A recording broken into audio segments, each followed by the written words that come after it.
Awami League BNP সব একাকার করে আপনারা আসুন, দেখি আপনাদের কত সাহস, কত শক্তি আছে। ইনশাআল্লাহ আমাদের পদযাত্রা চলমান থাকবে। আমাদের আগামীকাল থেকে যেই যেই জেলা এবং উপজেলায় পূর্ব ঘোষিত কর্মসূচি রয়েছে অবশ্যই পদযাত্রা চলমান থাকবে। কোন শক্তি যদি 5 জন হয় 5 জন নিয়ে আমরা পদযাত্রা করব। 5 জন নিয়ে আমরা জনগণের পক্ষে কথা বলবো। আমরা জানি এই 5 জন 5,000 জন এবং 5,000 জন 5 লাখ মানুষ হতে সময় লাগে না। আমাদের ভয় পাওয়ার কোনো কারণ নাই। সারা বাংলাদেশের মানুষ আমাদের সাথে আছে।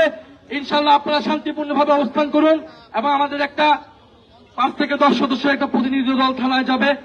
আপনারা তারা ফিরে না আসা পর্যন্ত আমি সহ থানায় যাব। আপনারা ফিরে না আসা পর্যন্ত এখানে অবস্থান করবেন। একজন শহীদের বাবা আজকে আহত হয়েছেন।